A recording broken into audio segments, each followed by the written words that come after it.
अस्सलामुअलैकुम, मैं हूं समर अब्बास।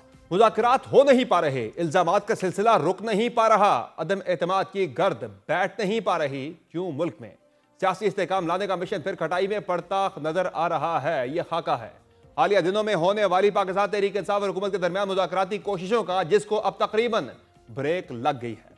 इस ब्रेक के बाद दोनों जानिब से गैर एलानिया सीज फायर भी खत्म हो गया है और एक बार फिर एक दूसरे पर इल्जामात का सिलसिला शुरू हो गया है। बिलखसूस चंद रोज कबल इमरान खान के एक्स हैंडल से जारी बयान में हुकूमत के साथ साथ मुक़तदरा पर जिस तरह इल्जाम तराशी की गई, उसने भी पाकिस्तान तहरीक इंसाफ से मुतालिक हालिया दिनों दिखाई जाने वाली लचक को एक बार फिर से सख्ती में तब्दील करने का इम्कान भी पैदा कर दिया है।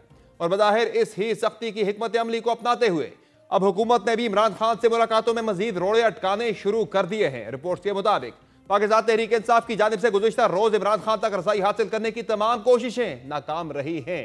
पार्टी रहनुमाओं ने मुज़ाकरात के तीसरे दौर में अपने तहरीरी मुतालिबात पेश करने के इरादे के ऐलान से कबल इमरान खान से मुलाकात करनी थी। पीटीआई के वकील फैसल चौधरी के बकौल उन्हें पीटीआई की मुज़ाकराती टीम और इमरान खान के दरमियान मुलाकात के लिए अडयाला इंतजामिया से राब्ता करने के लिए कहा गया था, लेकिन दिन भर की कोशिशों के बावजूद जेल हुकाम ने उन्हें इमरान खान से मुलाकात की इजाजत नहीं दी। जिसके बाद आज पीटीआई रहनुमा शौकत यूसुफजई ने भी खबरदार कर दिया है कि हुकूमत की गैर संजीदगी के बायस अगला मुज़ाकराती दौर शायद आखिरी होगा। तीसरा दौर है, ये अब आखिरी दौर बनता दिखाई दे रहा है, क्योंकि मुझे नहीं लगता कि हुकूमत संजीदा है। हुकूमत का जो रवैया है वो तो ऐसा लग रहा है जैसे हुकूमत अब बैकफुट पे जा रही है और तहरीक इंसाफ ने हुकूमत को एक्सपोज भी कर दिया है, क्योंकि इमरान खान तो पहले ही कहते थे कि इनके पास इख्तियार नहीं है, मुज़ाकरात का फ़ायदा नहीं है, लेकिन ये बार बार आके कहते थे कि ये लोग जो है ना सियासी लोगों से मुज़ाकरात नहीं करना चाहती तहरीक इंसाफ। वाज़ेह रहे कि हुकूमत और पाकिस्तान तहरीक इंसाफ के दरमियान सियासी दर्जा हरारत कम करने के लिए दिसंबर के आखिरी हफ्ते में मुज़ाकरात का आगाज हुआ था, लेकिन कई हफ्तों के मुज़ाकरात के बावजूद अदालती कमीशन की तश्कील और इमरान खान और दीगर कैदियों की रिहाई जैसे अहम मामलात पर बातचीत का अमल मुश्किल से आगे बढ़ा है।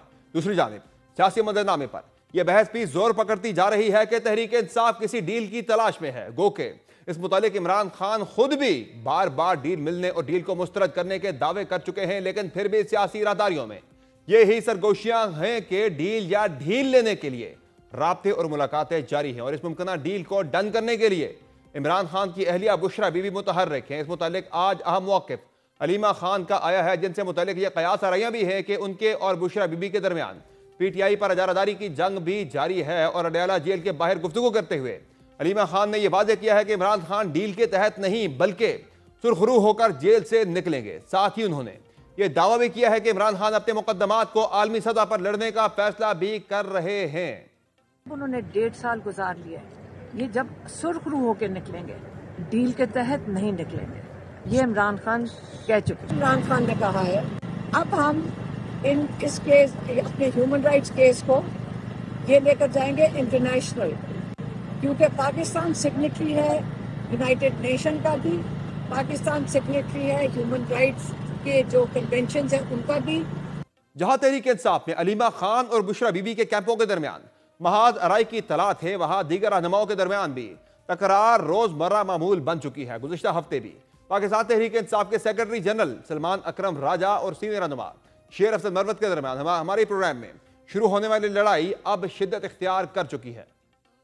कल जो शेर अफजल मरवत साहब ने दावा किया, आप बतौर सेक्रेटरी जनरल उसे डिसोन करते हैं? देखिए, बहुत से लोग गुफ्तगू करते हैं जिनका किसी अमल से कोई ताल्लुक नहीं है। पार्टी की जानिब से कौन बात कर सकता है, कौन नहीं कर सकता, ये अब तक आप पे वाज़ेह होना चाहिए। कोई भी माइक्रोफोन पे खड़ा हो के कुछ भी कह सकता है।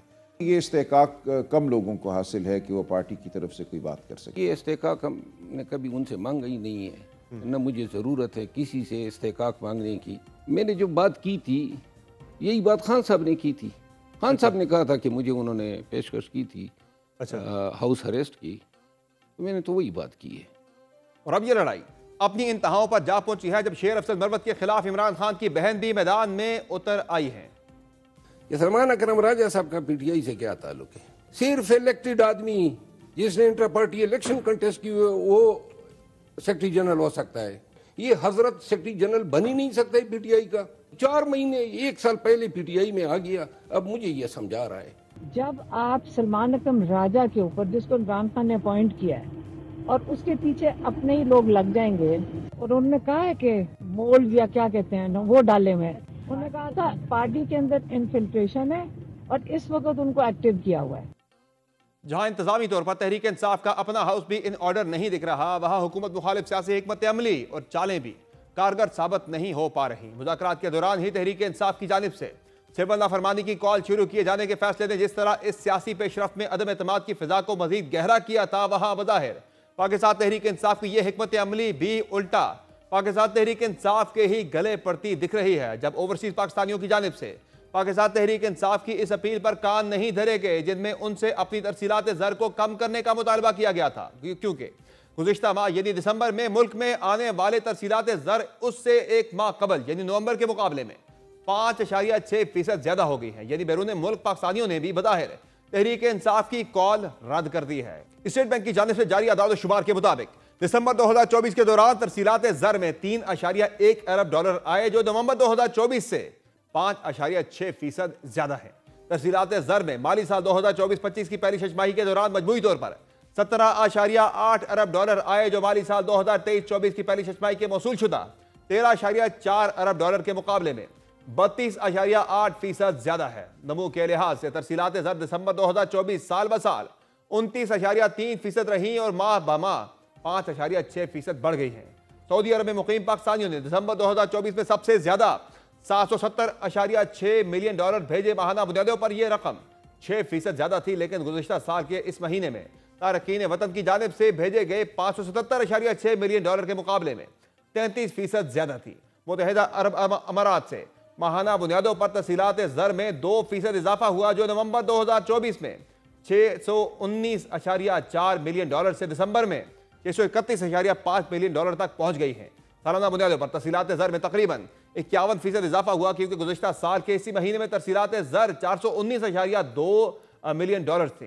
दिसंबर 2024 में बरतानिया से तरसीलात ज़र का हजम 456.9 मिलियन डॉलर रहा, जो नवंबर 2024 में 409.9 मिलियन डॉलर के मुकाबले में 11% ज्यादा है। बरतानिया से सालाना आमद में 24% इजाफा हुआ है। यूरोपीय यूनियन की जानिब से तरसीलात ज़र में 11% इजाफा हुआ और यह नवंबर में 323.5 मिलियन डॉलर के मुकाबले में दिसंबर 2024 में 360.3 मिलियन डॉलर रही। दिसंबर 2024 में अमेरिका में मुकीम पाकिस्तानियों ने 284.3 मिलियन डॉलर भेजे, जो माहाना बुनियादों पर 1% कमी है। इस मुतालिक हुकूमत ने भी बयान जारी करने और तहरीक इंसाफ को निशाना बनाने में देर नहीं की। वज़ीर आज़म शहबाज शरीफ ने अपने बयान में कहा है कि तरसीलात ज़र में रिकॉर्ड इजाफे से मुल्की मईशत का पहिया जाम करने का नारा लगाने वालों के दावे धरे के धरे रह गए। सियासी इंतजामी के अलावा तहरीक इंसाफ के लिए ना खत्म होने वाले कानूनी चैलेंजेस भी अपनी जगह मौजूद हैं। बिलखुसूस आज से 2 रोज बाद इमरान खान और उनकी अहलिया बुशरा बीबी से मुताल्लिक 190 मिलियन पाउंड रेफरेंस का फैसला भी आना है। इसके अलावा तहरीक इंसाफ के लिए आज एक मस्बत खबर उस वक्त सामने आई जब इंसदाद दहशतगर्दी अदालत इस्लामाबाद ने 26 नवंबर के एहतजाज से मुतल्लिक केसेस में पाकिस्तान तहरीक इंसाफ के 177 कारकुनान की जमानत की दरखास्तों पर फैसला सुनाते हुए 153 कारकुनान की जमानतें मंजूर कर ली, जबकि 24 कारकुनान की जमानतें मुस्तरद कर दी गई। इस मुतालिक मजीद बात करेंगे प्रोग्राम में ज्वाइन किया पाकिस्तान तहरीक इंसाफ के सीनियर रहनुमा रऊफ हसन ने। बहुत शुक्रिया रऊफ हसन साहब, आपने ज्वाइन किया प्रोग्राम में। ये बताइएगा कि मुज़ाकरात का जो अमल आगे बढ़ रहा था 2 नशिस्तों के बाद, क्यों तातुल का शिकार हो गया है? क्या इसे आर्जी तातुल समझा जाए या फिर ये प्रोसेस जो है वो रुक चुका है या डिरेल हो चुका है? और उसकी वजह हुकूमत तो बता रही है कि खान साहब का जो ट्विटर अकाउंट है वहां से जो आने वाली ट्वीट्स हैं वो इसकी वजह बनी है क्या? Thank you summer. देखिए जी, ये सवाल तो ज़्यादा मुनासिब होता है कि आप हुकूमती साइड से पूछते हैं, क्योंकि बॉल उनके कोर्ट में है, उन्होंने शुरू करना है। अगर उनके पास कोई वजूहात है मुज़ाकराती अमल को आगे ना बढ़ाने की, तो फिर वो शेयर करें। जहाँ तक मेरी इंफॉर्मेशन है, जहाँ तक मेरी अंडरस्टैंडिंग है, अगली तारीख मेरा ख्याल है कि अनकरीब मुकर्रर हो जाएगी। होनी भी चाहिए, मेरी ज़ाती ख्वाहिश है। मैं तो उम्मीद लगा के बैठा हूँ कि मुज़ाकराती अमल जो है वो आगे बढ़े और इससे कोई रास्ते निकले। यानी ये जो इस वक्त है इसे आप आर्जी तातुल इसे कहा जा सकता है, ये रुके नहीं है मुज़ाकरात? देखिए समर, आपके सामने ही हो रहा है जो सारा कुछ हो रहा है। पहले उन्होंने कमिट किया जी कि वो खान साहब को हमारी अनइनकम्बर्ड मुलाकात जो हमारे वफद की कराएंगे, वो उन्होंने 4 दिन तक लटकाए रखा, कल करा देंगे। लेकिन फिर अल्टीमेटली उन्होंने कहा जी कि हम तो ये मुलाकात नहीं करा सकते हैं। और उन्होंने जो एक्सक्यूज़ दिया वो ये जी कि जेल मैनुअल में इसकी इजाज़त नहीं है। वो उनको पहले दिन पता होना चाहिए था। आफ्टर ऑल उनके साथ भी लीगल एक्सपर्ट्स बैठे हुए हैं। सो इससे एक तो ये है कि उनकी असल हैसियत जो है वो सामने आ गई कि ये लोग सिर्फ डुगडुगी बजाने वाले हैं, इनके पास कोई असल ताकत है नहीं है। तो मुज़ाकराती अमल जो है फ्रैंकली वो तो आगे बढ़ना चाहिए, मेरा नहीं ख्याल कि उसको रुकना चाहिए। अब चूंकि हमने तो और सर रिलैक्सेशन और जिस हुकूमत के बारे में आप ये कहते हैं कि इनके पास इख्तियारात नहीं हैं, पावर नहीं इनके पास, तो फिर आप इनसे क्या मांग रहे हैं जाके मुज़ाकरात के अंदर? जो आपकी डिमांड्स हैं, आपको लगता है कि वो पूरी कर सकते हैं खान साहब की रिहाई या बाकी जो अहम आपकी डिमांड्स हैं? देखिए, मेरी कंटेंशन बड़े हमेशा से यही रही है, बड़ी देर से मैं इसको बार-बार अपने प्रोग्राम्स में अर्ज़ कर रहा हूँ समर साहब, कि जो असल मुज़ाकरात हैं वो इनके थ्रू जो है वो एस्टैब्लिशमेंट से हो रहे हैं, बिकॉज़ उन्हीं के कहने के ऊपर ये उनकी इजाज़त के बगैर मुज़ाकरात शुरू भी नहीं कर सकते। आपको खुद याद होगा कि इनके अपने मिनिस्टर्स राना सनाउल्लाह ने कहा था फ्लोर ऑफ द पार्लियामेंट के ऊपर कि जी हम एस्टैब्लिशमेंट को ऑन बोर्ड लेंगे। ख्वाजा आसिफ साहब ने भी ये फरमाया और भी 2-3 मिनिस्टर्स ने यही कहा है। तो लाज़मी बात है कि वो मौजूद हैं एज़ अ पार्टी, तो सिर्फ वो सामने नहीं आ रहे और प्लेटफॉर्म जो है वो इनका इस्तेमाल किया जा रहा है। इनकी कोई हैसियत नहीं है, इनके पास कोई ताकत नहीं है, लेकिन जिनके पास ताकत है वो इन्वॉल्व है इन मुज़ाकरात में। तो ये जो बात चल रही है कि बैक चैनल पे कुछ और मुज़ाकरात चल रहे हैं, बातचीत कुछ और चल रही है, तो फिर आप उसकी तस्दीक कर रहे हैं कि बैक चैनल असल मामला जो है वो तय हो रहे हैं, ये जस्ट जो है एक आई वॉश है या फिर शो ऑफ है? देखिए, बैक चैनल जो है वो कोई नहीं है, एज़ सच कोई नहीं है, लेकिन आपको ये नहीं भूलना चाहिए कि हमारी केपी में हुकूमत है, चीफ मिनिस्टर साहब जो हैं वहाँ एक रेस्ट्रिक्ट प्रोविंस होने के तहत वहाँ इंटेलिजेंस एजेंसीज़ का, सिक्योरिटी एजेंसीज़ का बहुत अमल दखल है। सो एक डेली बेसिस के ऊपर राब्ता है। बातचीत तो आपको पता है कि सितंबर में हमारे जब जो हमारा प्रोटेस्ट था उसके ऊपर भी हुई थी, उसके बाद फिर नवंबर का जो किस्सा है उसमें भी कॉन्टैक्ट हुआ था, बातचीत हुई थी, आगे बढ़ेगी। तो बातचीत होती रहती है। मसला ये है कि जी कॉन्क्रेटाइज करना है हमने इश्यूज को, और उसमें फिर हमने कोशिश करनी है कि जी मसाइल जो हैं उनको हल करने की कोशिश की जाए। वहाँ आने तक टाइम लग रहा है। अब मेरा ख्याल है कि हमारी तरफ से तो कोई इशू नहीं है।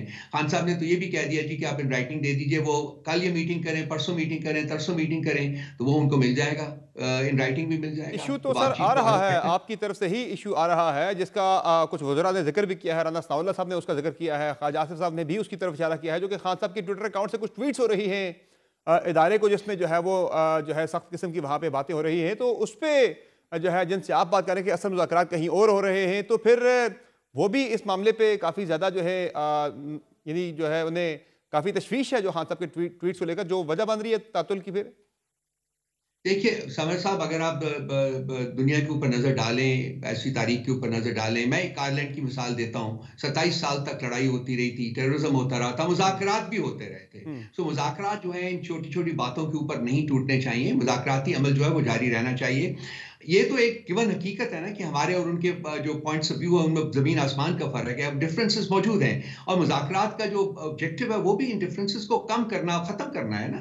तो ये चलने दें, ये साथ साथ चलने दें, लेकिन मुज़ाकराती अमल को क्यों इफेक्ट करते हैं, उनको चलाएं। लेकिन सर कुछ सीबीएम्स भी होती है ना, कुछ कॉन्फ्रेंस बिल्डिंग मैयर्स होती हैं जो कि दोनों तरफ से ली जाती है, वहाँ से भी हमें कुछ चीज़ें नजर आई हैं। आपके एंड से भी अगर ये चीज़ अगर फिलहाल आप समझते नहीं है बतौर सीनियर लीडर पाकिस्तान तहरीक इंसाफ के फिलहाल जब तक ये मुज़ाकराती अमल चल रहा है आप किसी नतीजे पर नहीं पहुंच जाते, हाँ सबका ट्विटर अकाउंट जो है वो फिलहाल जरा ऐसा कि ट्वीट्स वहां से आना बंद हो जाए, तो ये बेहतर नहीं होगा क्या? देखिए सामर साहब, इसी तरह से अगर आप हुकूमती तरफ के ऊपर भी नजर दौड़ाएं तो वहां भी बहुत सारी ऐसी स्टेटमेंट्स आई हैं जो कि नहीं आनी चाहिए थी। आप सही कह रहे हैं, आइडियली स्पीकिंग जो है वो एक कंड्यूसिव एनवायरनमेंट बनना चाहिए, लेकिन उसकी जो प्रिंसिपल रिस्पॉन्सिबिलिटी होती है वो हुकूमती साइड के ऊपर होती है। हाँ, हम भी कोऑपरेट कर सकते हैं, लेकिन उनकी तरफ से इनिशिएटिव आना चाहिए। अब क्यों वो डिले क्यों कर रहे हैं? तारीख मुकर्रर करें, बातचीत को आगे बढ़ाएं। जब बातचीत आप बैठेंगे, अक्रॉस द टेबल बैठेंगे, तो एक लेवल ऑफ ट्रस्ट जो है वो इंक्रीज होगा। उसकी वजह से बात जो मिसाइल है वो आहिस्ता आहिस्ता डाइल्यूट होना शुरू हो जाते हैं ना। तो साहब, वो ट्विटर अकाउंट जो कि खान साहब ऑपरेट ही नहीं कर रहे, ये ट्विटर अकाउंट बाहर से ऑपरेट हो रहा है, वो इस मुज़ाकरात के अमल को मुतासिर नहीं कर रहा क्या? आपकी राय में क्या फिलहाल वहां से इस तरह की सख्त ट्वीट्स आना बंद नहीं होनी चाहिए एक सीबीएम के तौर पर? मैंने कहा ना कि आपकी बात में वजन इस तरीके से है कि दोनों अतराफ से एक कंसिलिएटरी अप्रोच जो है उसको अपनाया जाना चाहिए, लेकिन जो प्रिंसिपल रिस्पॉन्सिबिलिटी होती है ये एक कंड्यूसिव एनवायरनमेंट क्रिएट करने के लिए वो हुकूमती उनके पास होती है, क्योंकि ताकत तो हुकूमत तो वो है ना, हम तो नहीं है। हम तो ऐसे कोई इनिशिएटिव्स नहीं ले सकते। हाँ, अगर वो लेंगे तो उसके रिस्पांस में हम भी डेफिनेटली पॉजिटिव। साहब, वो तो दोनों तरफ इस तरह के लोग होते हैं, कैरेक्टर्स होते हैं ऐसे जो कि प्रोज भी होते हैं, कॉन्स भी होते हैं, जो कि इनके खिलाफ भी होते हैं, किसी प्रोसेस के हक में भी होते हैं। नून लीग के अंदर भी एक हॉकिश एक है पूरी एक लीडरशिप जो कि मुज़ाकराती अमल को पहले दिन से जो है वो शक की निगाह से देख रहे हैं, तनकीद कर रहे हैं इस सारे प्रोसेस के ऊपर। तो बहुत सारे इसके हामी भी हैं जो कि मुज़ाकराती टीम के अंदर शामिल हैं, वो सारे इसकी हिमायत कर रहे हैं।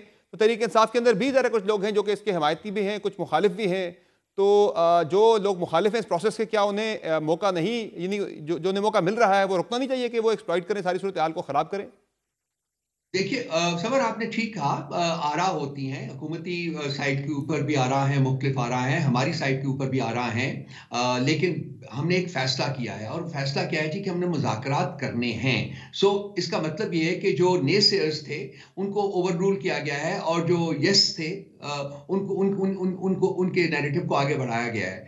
अब हुकूमत को चाहिए कि वो रिस्पॉन्ड करे, पॉजिटिवली रिस्पॉन्ड करे, वक्त ज़ाया ना करे डे टू डे की बेसिस के ऊपर, और जो एक अमल शुरू होना है, एक्चुअल जो अमल शुरू होना है उसकी तरफ बढ़ा जाए, जल्दी से जल्दी बढ़ा जाए। That is important. जब शुरू होगा अमल तो मैं आपको यकीन दिलाता हूं कि बातें जो है वो वसाइल जो है वो सुलझने की तरफ बढ़ेंगे। अभी तक तो पाकिस्तान तहरीक इंसाफ ने मुज़ाकराती अमल को लेकर काफ़ी हद तक नरमी दिखाई है, लचक काफ़ी हद तक आपने दिखाई है। अभी भी हम लचक देख रहे हैं खान साहब के मौक़िफ़ के अंदर भी कि अगर मुलाकात नहीं होती फिर भी मुज़ाकरात आगे बढ़ने चाहिए। अगर तहरीरी मुतालबात पे गवर्नमेंट मांग रही है वो भी दे दें आप, पहले खान साहब ने मना किया था बावजूद इसके। तो अब जो एक बात आ रही है, तहरीक इंसाफ के कुछ रहनुमा ये फरमा रहे हैं कि अगर अगले यानी तीसरी नशिस्त के ऊपर जुडिशल कमीशन बनने के वाले से कुछ अगर पेशरफ नहीं होती तो फिर हम चौथी नशिस्त नहीं करेंगे, फिर ये मुज़ाकरात का अमल जो है वो रुक जाएगा। तो ऐसा ही है क्या, या उस पर भी लचक नजर आ सकती है मजीद? देखिए समर साहब, आप जानते हैं कि हमारे मुतालबात बहुत से और भी हैं जो कि हम इस वक्त टेबल के ऊपर नहीं ला रहे। हम सिर्फ दो मुतालबे अपने टेबल के ऊपर ला रहे हैं। एक है पॉलिटिकल प्रिजनर्स की रिहाई का, और दूसरा ये है कि दो कमीशंस बने, जुडिशल कमीशंस बने। 9 मई और 26 नवंबर को जो अनफॉर्चुनेट इंसिडेंट्स हुए थे उनको प्रोब किया जाए, इंक्वायर किया जाए। हम क्यों ये दो लेके आए हैं, सिर्फ बाकी नहीं लेके आए, क्योंकि हमें पता है कि कॉन्स्टिट्यूशनल अमेंडमेंट को अगर आपने रिवर्स करना है तो उसमें एक लंबा लेजिस्लेटिव प्रोसेस जो है वो इन्वॉल्व है। लेकिन ये जो दो डिमांड्स हैं, इसमें फौरी तौर के ऊपर कमीशंस बन सकते हैं एग्जीक्यूटिव ऑर्डर के थ्रू, और जो सियासी कैदी हैं उनकी रिहाई के अमल में हम सिर्फ ये चाहते हैं कि जो स्टेट का, जो रियासत का, हुकूमत की जो इंटरफेरेंस है जुडिशल प्रोसेस में वो ख़त्म की जाए, ताकि वो बेल्स का जो प्रोसेस है वो जल्दी से आगे बढ़े और वो मसाइल जो है वो हल होने की तरफ बढ़े। तो इसलिए ये जो है टेबल के ऊपर पड़े हैं। इससे हुकूमत की नीयत जो है वो भी आश्कार होगी कि वो चाहते क्या हैं, क्या वो कुछ करना चाहते हैं, या कि सिर्फ कमेटी और मुज़ाकरात खेलने की कोशिश करेंगे। तो उस मुज़ाकरात खेलने की कोशिश में और ये रोहन साहब, ये भी तय है कि 190 मिलियन पाउंड केस का जो फैसला आना है खान साहब के हवाले से, वो उनके खिलाफ अगर सख्त फैसला भी आ जाता है तो ये मुज़ाकराती अमल को डिरेल नहीं करेगा। देखिए पहले भी फैसले आए हैं, उन फैसलों का क्या बना है? वो मतलब रेत की दीवार साबित हुए सारे के सारे फैसले। ये फैसला जो है ये भी एक फ्रॉडुलेंट केस है, इसका कोई बेसिस नहीं है। ये भी उसी तरह से रेत की दीवार होगी। मुज़ाकरात का अमल, जैसे कि मैंने कहा जी कि 27 साल तक आयरलैंड में लड़ाई हुई थी, टेररिज्म हुई थी, मुज़ाकरात जारी रहे थे।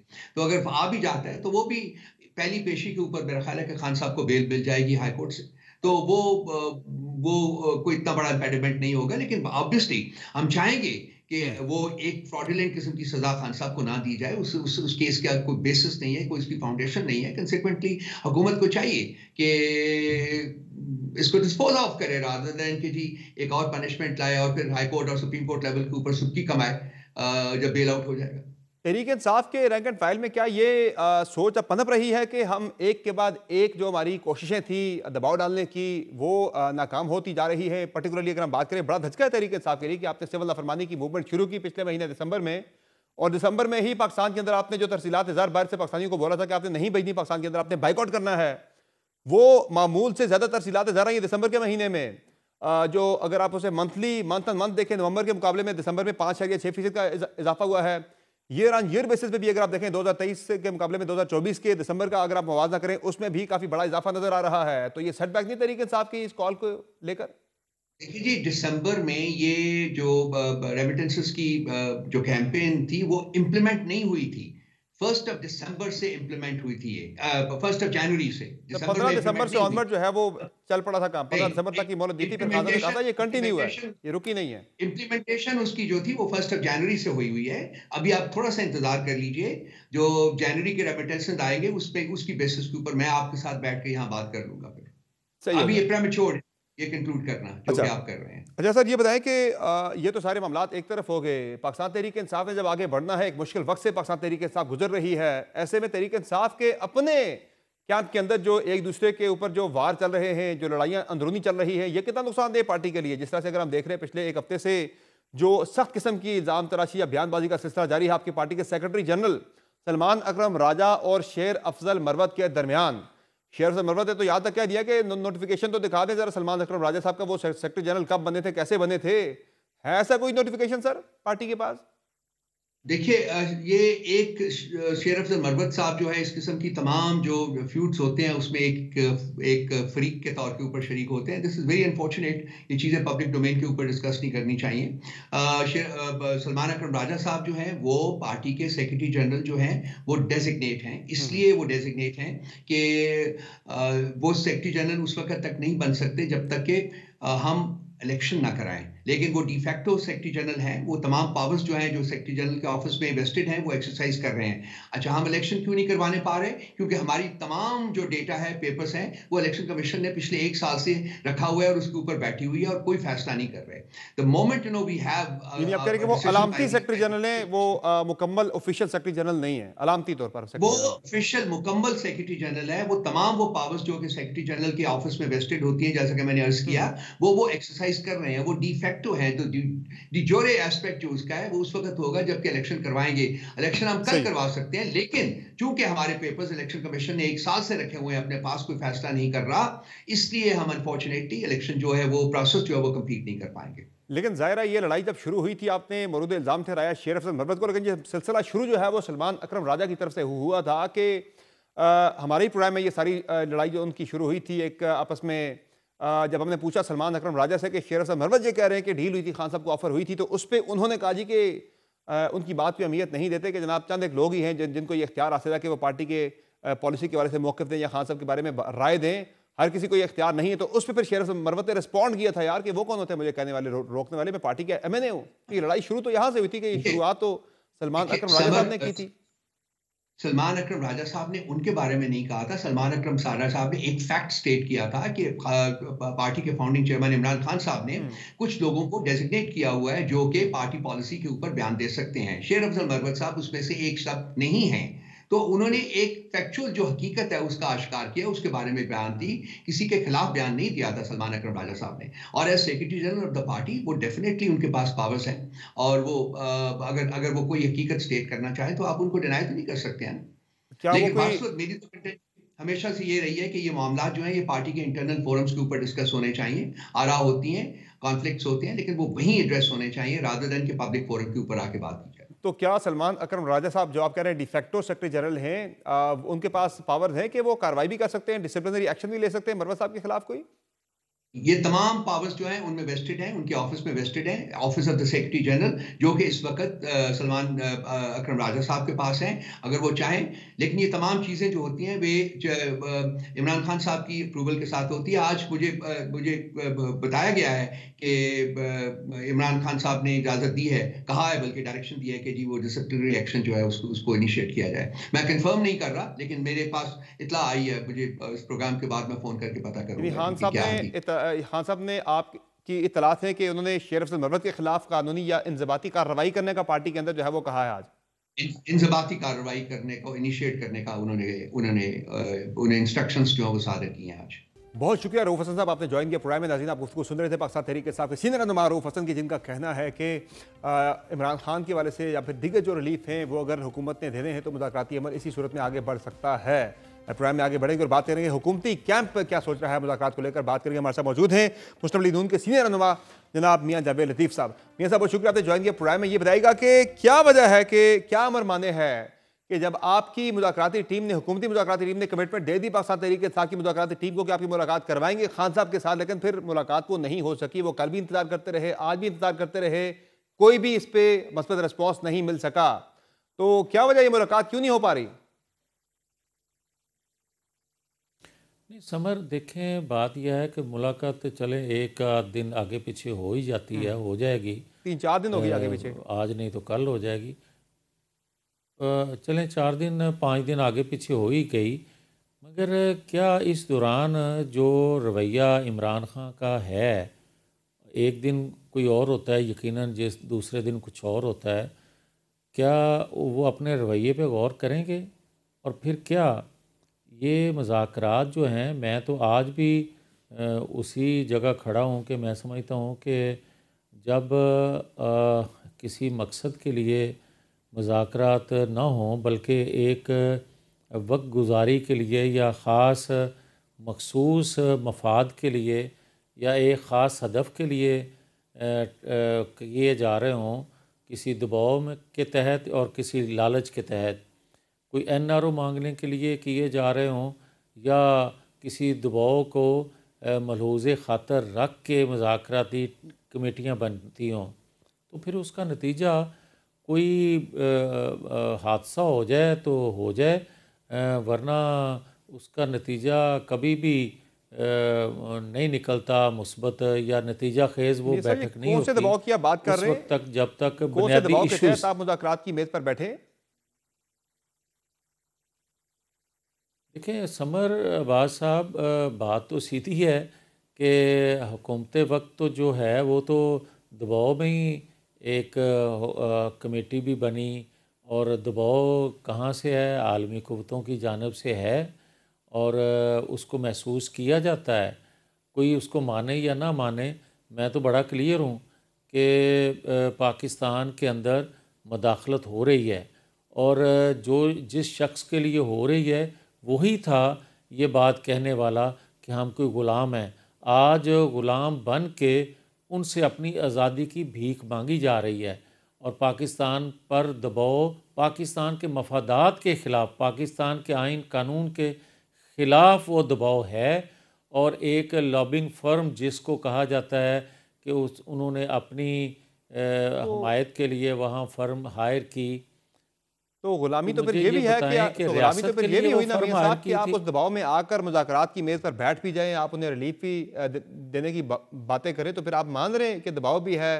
दबाव में आकर जब आप बैठे तो फिर गुलामी तो फिर ये हुई, आप दबाव को आपने मान लिया, तस्लीम कर लिया, और आप उसके सामने आपके साथ तस्लीम खम कर दिया। मैं बिल्कुल समर, आप बिल्कुल बात ठीक कह रहे हैं कि अगर इस मुज़ाकरात के नतीजे में आप किसी को रिहाई देते हैं किसी दबाव के तहत, तो ये ग़ुलामी होगी।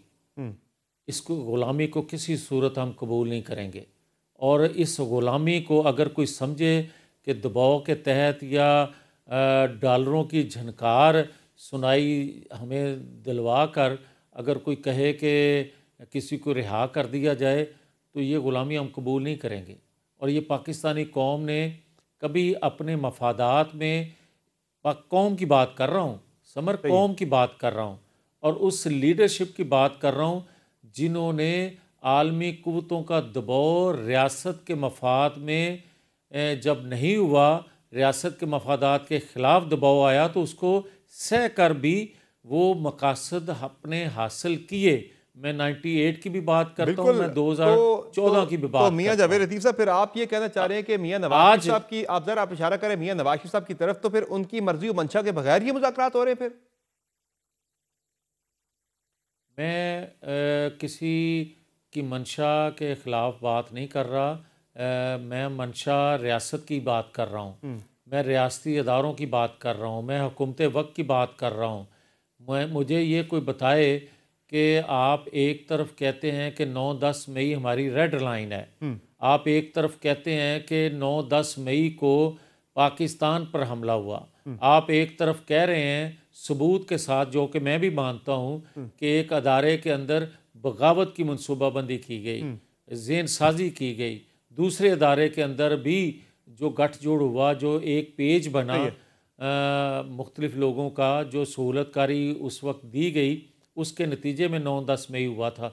वो अलग बात है कि इमरान खान साहब के ज़ुम्मे जो इतनी बड़ी लोगों की एक फ़ौज उन्होंने लेकर निकलनी थी, वो ना निकल सकी, बाकी सारा कुछ उसी तरह अमल हुआ दो नहीं तो अदारों की नहीं तो जानिब मियां से। साहब, जब वो आप ये किसी सारी को बातें कहने कर वाले रहे कौन हैं, थे? जब आप ये सारी बातें कर रहे हैं, आप जिस गवर्नमेंट की बात कर रहे हैं, ज़ाहिर है गवर्नमेंट तो मुस्लिम लीग नून की है, जिसके सरबराह मियां नवाज शरीफ साहब हैं, तो उनकी मर्जी के बगैर ये सब कुछ हो रहा है फिर। मैं यही तो आपको समर कहना चाहता हूँ कि अगर इस मज़ाकरात के नतीजे में आप किसी को रिहाई देते हैं आइन कानून से मावरा बुलंद होके, तो फिर दुनिया में एक पैगाम यही जाएगा कि हम ग़ुलाम हैं और सही है। हमें डिक्टेट किया गया, हमें हुक्म दिया गया, तो हमने उसको छोड़ दिया। ये कौम कबूल नहीं करेगी। तो कोई कौम अगर अगर ये फैसला करेगा भी तो हम कबूल नहीं करेंगे। तो फिर क्या होना चाहिए मियां साहब? फिर जाहिर है इसमें एक फ़ायदा तो हुकूमत को भी होना, जब आप कह रहे हैं कि सारा फ़ायदा तहरीक इंसाफ को होना, आपको भी तो फ़ायदा होना है। मुल्क में अगर सियासी इस्तेहकाम आ जाता है, जिस मैशत की आप बात कर रहे हैं कि मैशत को जो है वो मुस्तहकम हो रही है, अगर सियासी इस्तेहकाम आता है तो मुआशी इस्तेहकाम आएगा मुल्क के अंदर, मुआशी हालात मज़ीद बेहतर होंगे, तो बेनिफिशरी तो आप भी होंगे उसके। फिर इस तरह का इस्तेहकाम पाकिस्तान को या कौम को नहीं चाहिए जो पाकिस्तान की माशरत मईशत बर्बाद कर दे, अदारों के अंदर बगावत पे ग्रोहबंदी कर दे। ऐसा इस्तेहकाम नहीं चाहिए जो पाकिस्तान के मफादात में नहीं, आलमी कुव्वतों के मफादात में वो इस्तेहकाम देखें। लेकिन मियां बात साहब 9 मई समर के केसेस सीधी के सी है हवाले से तो कि अगर चल रहा है एक प्रोसेस, वहां तो सजाएं भी हो गई हैं 85 सियासी अफराद को। अगर 9-10 मई का प्रोसेस चल रहा है तो उसके बाद 26 नवंबर आता है। अगर 26 नवंबर के बाद आप उसका ट्वीट देखें इमरान खान का, क्या अदारों के मतलब आज वो क्या कह रहे हैं और क्या रियासत के मफादात में ये बातें। हाँ, अगर उसको शिकायत है अदारों में बैठे लोगों से, क्या हमें शिकायत नहीं होती थी? क्या आज भी वो शिकायत ख़त्म हो गई है? नहीं हुई। आज भी तहफ़्फ़ुज़ात मुझे हैं, आपको होंगे, किसी और को होंगे, मगर उसका हरगिज़ मतलब ये नहीं है कि हम आलमी कुव्वतों को पाकिस्तान के अंदर मदाखलत की दावत दे दें। ये नहीं हो सकता। और जो आलमी कुव्वतों को मदाखलत की दावत देता है उसके ख़िलाफ़ आइन कानून के मुताबिक अमल होना चाहिए, ना कि आप डर के उसको प्लेट में रख के उसको दे दें कि ये आप ले जाएं क्योंकि हम कमज़ोर हैं आपसे। तो फिर वो कौन लेगा एक्शन? फिर आप तो ज़रा इसमें सारे में मौजूद इल्ज़ाम तो फिर वज़ीर-ए-आज़म शहबाज शरीफ साहब को ठहरा रहे हैं। वज़ीर-ए-आज़म तो वो हैं आज। मैं बात कर रहा हूँ समर पाकिस्तान के तमाम अदारों के हवाले से, मैं हुकूमत वक्त के हवाले से कर रहा हूँ। इसमें कोई भी कल को ये ना कहे कि मेरा गुनाह नहीं सही, इन्हां ने किया। तो चीफ एग्जीक्यूटिव कौन है मुल्क के अंदर? देखो समर बास शरीफ साहब हैं। एक सेकंड समर बास, चीफ एग्जीक्यूटिव की सिर्फ अगर आप बात करते हैं ना, तो क्या 2014 में चीफ एग्जीक्यूटिव नवाज शरीफ नहीं थे? और हमारे साथ क्या हुआ था 2017 में? 2014 से जो सिलसिला शुरू हुआ था, ये चीफ एग्जीक्यूटिव की खाली बात ना किया करें। जो हकायक हैं सबके इल्म में है कि कहाँ कहाँ से पावर मिलती है और कौन कौन पावरफुल होता है। तो आज भी आपको 2014-15 वाले खदशात महसूस हो रहे हैं? आप तो एक पेज पर हैं, शहबाज साहब तो कहते हैं हम बिल्कुल एक पेज पर हैं, एक एक सतर पर हैं, तो आपको वो 2014-15 वाले आपको खदशात नजर आ रहे हैं आज भी? नहीं, आप अपनी मर्जी का सवाल चुनते हैं, मैं ये नहीं कह रहा। मैं आपको ये कहने की कोशिश कर रहा हूँ, आपकी खिदमत में जो अर्ज़ कर रहा हूँ वो ये कर रहा हूँ कि पाकिस्तान के अदारे, पाकिस्तान की वक्त की हुकूमत सब ज़िम्मेदार होंगे अगर आपने आलमी कुव्वतों के दबाव में आकर जो मुज़ाकरात शुरू किए हैं, ग़ुलाम बन के उनकी डिक्टेशन कबूल कर ली। ये रियासत के मफाद में नहीं होगा, ना हम कौम कबूल करेगी। मैं ये कह रहा हूँ आपको। सही है। और फिर इस सूरत हाल में जो आप बयान कर रहे हैं, मंजरनामा जो आप पेश कर रहे हैं, उसमें तो फिर लगता है अगले महीने में खान साहब की रिहाई हो जाएगी। मैं जो मंजरनामा आपकी खिदमत में पेश करने की कोशिश कर रहा हूँ, मैं वो हकीकत बयान कर रहा हूँ जो शायद कोई ज़ुबान अपनी पे लाता है या नहीं लाता। देखें, पाकिस्तान को आज दबाव की नहीं, पाकिस्तान को आज पाकिस्तान के मफादात में फ़ैसले करने की ज़रूरत है। देखें, ये हकीकत है कि आलमी कुव्वतों को अडयाला जेल में बैठे शख्स के कोई इश्क या मोहब्बत में वो मुब्तला नहीं है। वो इसकी आड़ में आप पे दबाव डाल के अपने मफादात पूरे करने की कोशिश करेंगे। आज तक कभी ऐसा हुआ है कि जिस रियासत की कोई सियासी जमात हो वो एक लॉबिंग फर्म हायर करे अपनी ही रियासत के खिलाफ? क्या ये हो नहीं रहा? रियासत अपनी जगह लॉबिंग फर्म हायर कर रही है या लॉबिंग कर रही है और एक सियासी जमात रियासत के खिलाफ लॉबिंग कर रही है। ये ऐसा एक नवा चंद चढ़े है कि जिस पे किसी को एहसास ही नहीं है। उस सियासी जमात का, में बैठे उस सियासी लोग, मैं जमात और का आप बात मौकिफ कर ये रहे है, हैं। उस सियासी जमात का मौकिफ ये है, वो ये कहते हैं कि हमारे साथ नाइंसाफी हो रही है, हम इसलिए पूरी दुनिया में अपने साथ जो इंसानी हुकूक की खिलाफ वर्जियां हो रही हैं, हमारे साथ हमें इंसाफ नहीं मिल रहा, हम उसके लिए आवाज़ उठा रहे हैं पूरी दुनिया में। अच्छा चलें, अगर वो सियासी जमात इंसाफ मांग रही है तो उस सियासी जमात को कभी ये याद आया कि पाकिस्तान के अंदर कितनी दफ़ा इंसानी हकूक़ की खिलाफ वर्जी हुई है? 2018 में नहीं हुई, 2014 में नहीं हुई, 2017 में नहीं हुई, 1999 में नहीं हुई, 2000 जुल्फ़िकार भुट्टो के ज़माने में या बेनज़ीर भुट्टो के ज़माने में नहीं हुई। बहुत शुक्रिया मियां जावेद लतीफ़ साहब, आपने ज्वाइन किया प्रोग्राम में। नाज़रीन, मुस्लिम लीग नून के सीनियर रहनुमा मियां जावेद लतीफ़ साहब प्रोग्राम में गुफ्तगू कर रहे थे, जिन्होंने तस्लीम कर लिया है, मान रहे हैं, इतराफ़ कर रहे हैं कि आलमी दबाव में आकर हुकूमती मुज़ाकराती टीम तहरीक इंसाफ के साथ मुज़ाकरात की मेज़ पर बैठी है। प्रोग्राम में मुख्तसर ब्रेक लेंगे, ब्रेक से वापस आएंगे, बात करेंगे एक इंतहाई अहम कानूनी मामले की। हमारे साथ रहिएगा।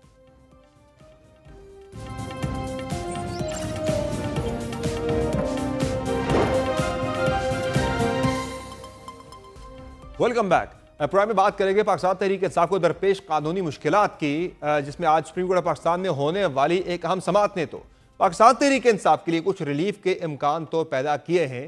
फौजी अदालतों में सिविलियंस के ट्रायल के हवाले से सुप्रीम कोर्ट के जस्टिस अमीनुद्दीन खान की सरबराही में 7 रुकनी आईनी बेंच ने इंट्रा कोर्ट अपील पर समाअत की। इस मौका पर जजेस ने फौजी अदालतों से मुताल्लिक इंतहाई अहम सवालात उठाए। जस्टिस मुसर्रत हिलाली ने रिमार्क्स दिए हैं कि 9 मई के मुकदमात में सारी दफात इंसदाद दहशतगर्दी एक्ट की लगी थी, नहीं मालूम फिर इन दफात पर फौजी ट्रायल कैसे हुआ। जस्टिस मुसर्रत हिलाली ने रिमार्क्स दिए, जो अफसर ट्रायल चलाता है कोर्ट में वो खुद फैसला नहीं सुनाता, ट्रायल चलाने वाला अफसर दूसरे बड़े अफसर को केस भेजता है, वो फैसला सुनाता है। जिस अफसर ने ट्रायल सुना ही नहीं वो कैसे फैसला देता होगा। जस्टिस जमाल मंदोखेल ने रिमार्क्स दिए कि क्या ट्रायल करने वाले आर्मी अफसर को इतना तजुर्बा और अबूर होता है कि सजाए मौत तक सुना दी जाए। उन्होंने कहा कि मिलिट्री कोर्ट्स में ट्रायल के तरीकाकार पर मुतमईन करें। इस मौका पर वज़ारत दिफा के वकील ख्वाजा हारिस ने कहा कि मिलिट्री ट्रायल के तरीकाकार को दलाइल के दूसरे हिस्से में मुकम्मल बयान करूंगा।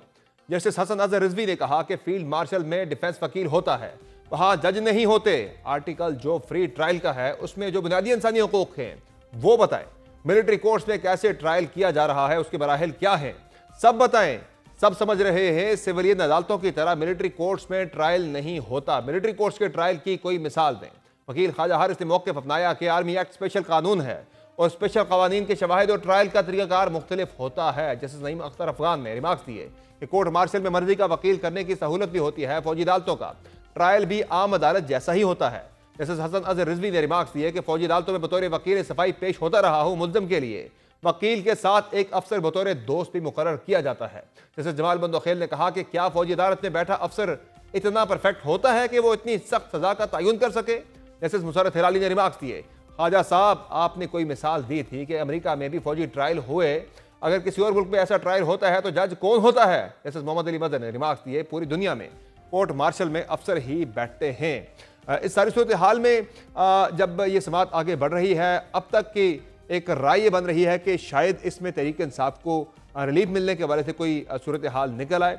फैसला जो आना है उस फैसले के बारे से कोई हतमी राय तो कायम नहीं की जा सकती, चूँकि ये एक अंडर ट्रायल केस है, लेकिन इस वाले से एक जो सूरत हाल बनती नजर आ रही है बज़ाहिर उसमें किसी हद तक जो है इसे महदूद रिलीफ की बात जो है वो की जा रही है। होने के जा रहा है इस केस के अंदर। और अहम बात, एक दूसरा केस भी है, 2 दिन बाद इमरान खान साहब के हवाले से 190 मिलियन पाउंड केस की का फैसला भी आना है।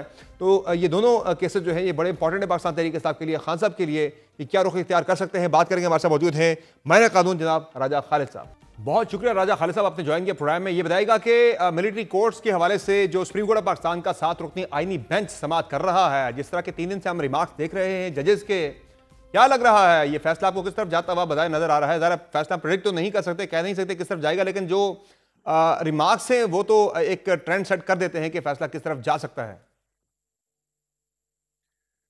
बिस्मिल्लाहिर्रहमानिर्रहीम।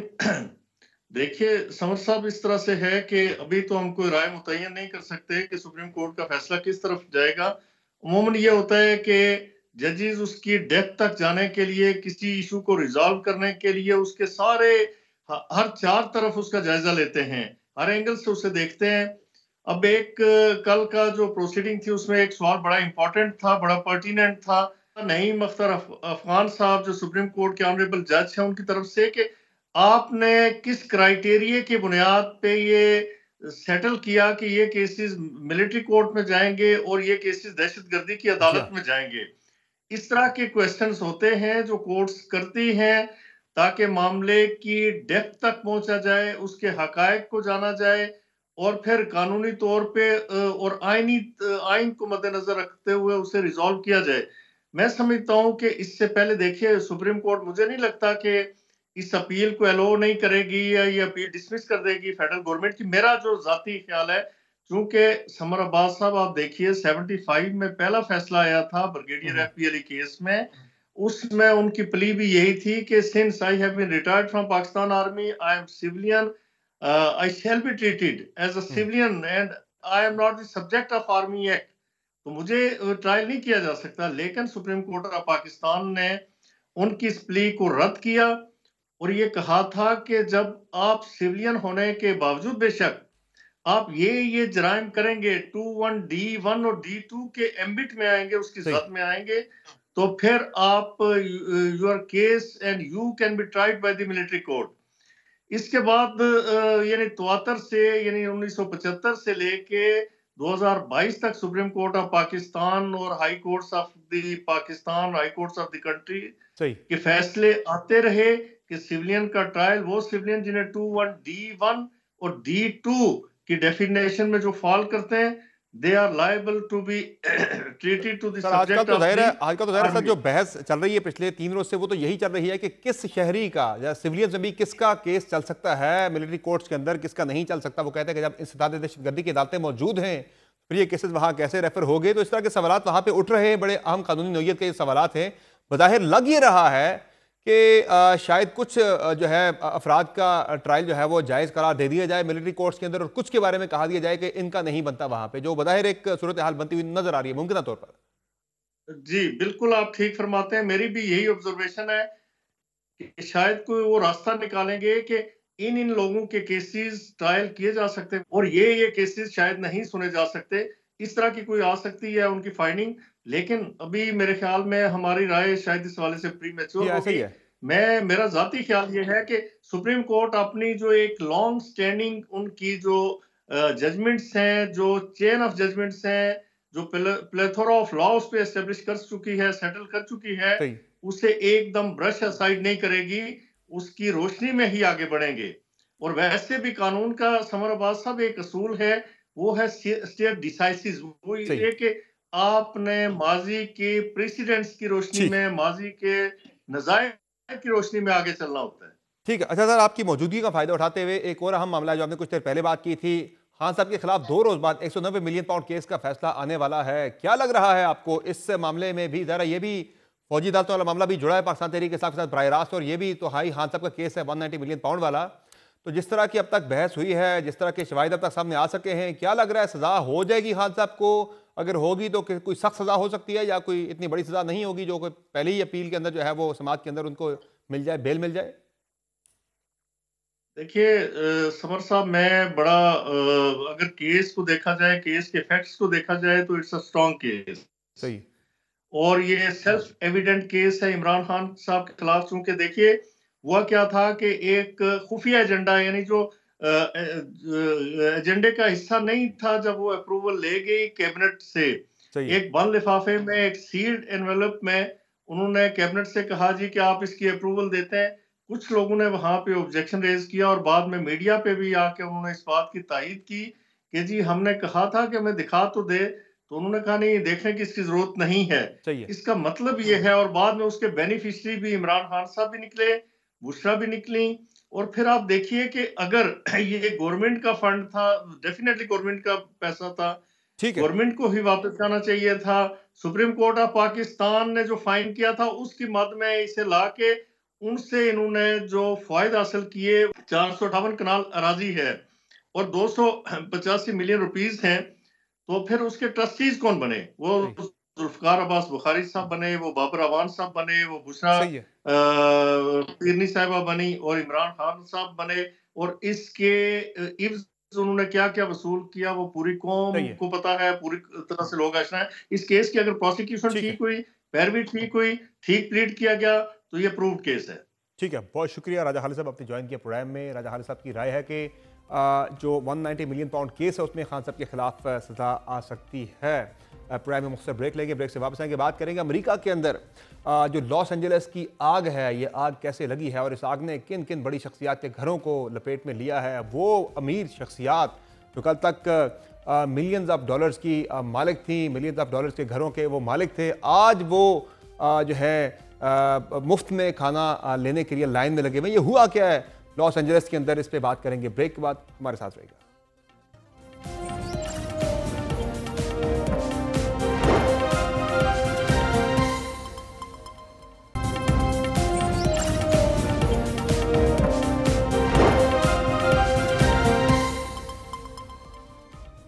Welcome back.